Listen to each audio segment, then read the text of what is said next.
This is the fourth video and the final video of what I needed to say of Dr. Martin Luther King's birthday, me being the reason for my family's conception. So, I just took out my little chicken shit dog. It does not belong to me. Yes, it's a pit bull. Yes, it's scared of the dark. And no, I didn't pay for it. No, I didn't ask for this responsibility. But apparently, when you buy kids of color pets, after they get stop being cute and cuddly, they don't want them anymore. So here's a note to everyone, whether you are of color or not. Get your kid a goldfish. Unless the kid is like me, is a fucking detail person, they'll never know the difference. When it dies, you can flush it down the toilet, burial at sea, and no one will be the wiser. Again, unless that kid is a detail person like I used to be. All right. Anyway, so as I was saying, that his I had a dream speech might have something to do with the fact that I'm multicultural. Now, when I was younger, it wasn't a big deal. It became a big deal. It became a bigger deal. It started becoming a pain in the ass. All right. Now, since, like I said, this is all about friendly racial chatter. Because there was some friendly racial chatter today, and there was friendly racial chatter on Thursday with my coworkers. Well, technically, they don't really. They work in the building that I am paid to clean or whatever. Okay, so in that, you know, cluster fuck up stuff that happened so I can go outside and take care of this damn dog and whatever. You know, I often wonder if members of my family like really took it to heart with little black men and white men holding hands and their daughters giving it up to men of color and bingo boongo, there's my grandfather, boom bam wham, there's my other grandfather. Then here comes my grandmother on both sides, meeting these men, having these babies, and then along comes me. Alright? Get where I'm going with that? Well, in the I Have a Dream speech, specifically, where he says that one day little black children and little white children can hold hands and yada yada yada. And at the end, I used to know the whole damn thing. It was a homework assignment once. And then at the end, it's free at last, free at last. Thank God Almighty, we are free at last. Well, they did show that on the WWE, they omitted the thank God Almighty part, but it did say thank we are free at last, free at last. And so, I kind of got to respect that and I kind of don't. But, if you're going to do Dr. King's speech, do the whole damn thing. Free at last. Thank God Almighty, we are free at last. And I'm not knocking the WWE for that because I need a job. And they may very well be the ones to give it to me because they make movies. And I like making movies. So if they are watching this, I need a job. Anyway, you know, I want to say that there is friendly racism and there is not so friendly racism. The problem is that many of us can't decipher the difference. I'm one of those people who can't really decipher the difference. However, I'm also one of those people who have experienced so much racism in my life that I have learned not to be offended as quickly as others. Because when you get offended as quickly as others, you're ready to jump and hit somebody in the mouth. Sometimes that doesn't always work, and you shouldn't always go around hitting people in the mouth, even if it makes you feel really good. Probably doesn't make that other person feel all that great. But you know what? Well, probably should have thought about that before they opened up their mouth. Enough said about that. Good. So, as I said, friendly racism might not seem all that friendly to the outside party listening in. And I'm going to agree with that. Because sometimes when I hear people who are not of color abrasively using the word nigger a lot, it hurts my feelings. You don't really see a lot of black people running around, honky, what's up, And up until Thursday, I hadn't heard that word in almost 20 years because I don't really watch reruns of the Jeffersons.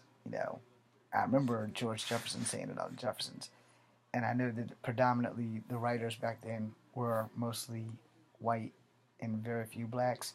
But I know that some black writers also had their hands in there because they had their hands in different strokes and they had their hands in the facts of life and they had their hands in Jeffersons and All in the Family and all those shows back when I was like just barely able to pee in the bathroom by myself.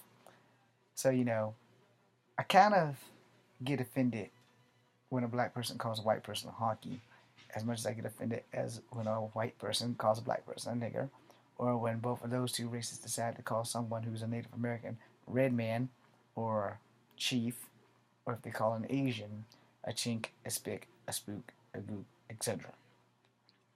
You know, if I may quote my favorite female comedian of Korean ethnicity, Margaret Cho, when she goes, racism wasn't a problem until white people got involved.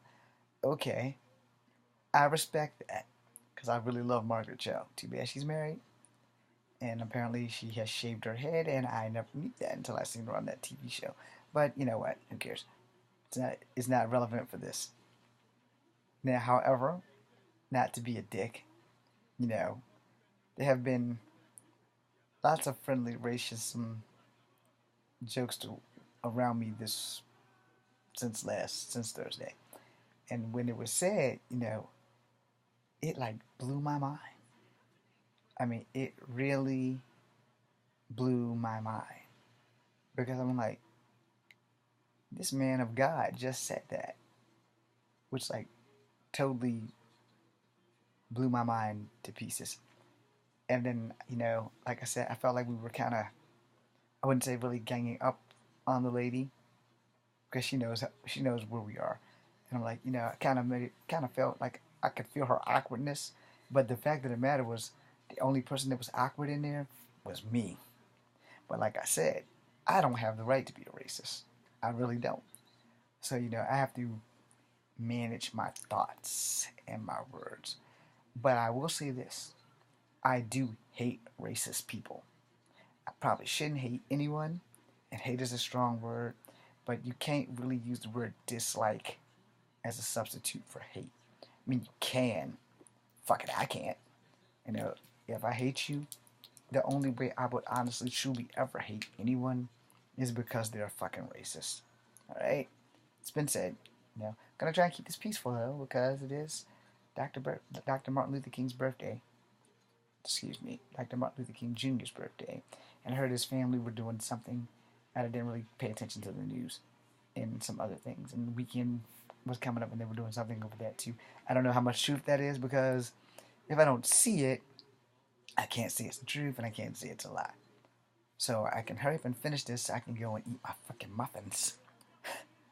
Yeah, I haven't eaten them yet.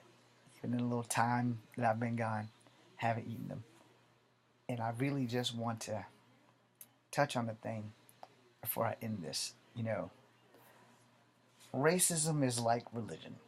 And this is my closing argument or my closing statement. It depends on how you want to say this or look at this or accept it. Racism is like religion, right? And the reason I say this is because most of the time, racism is generally started by something small.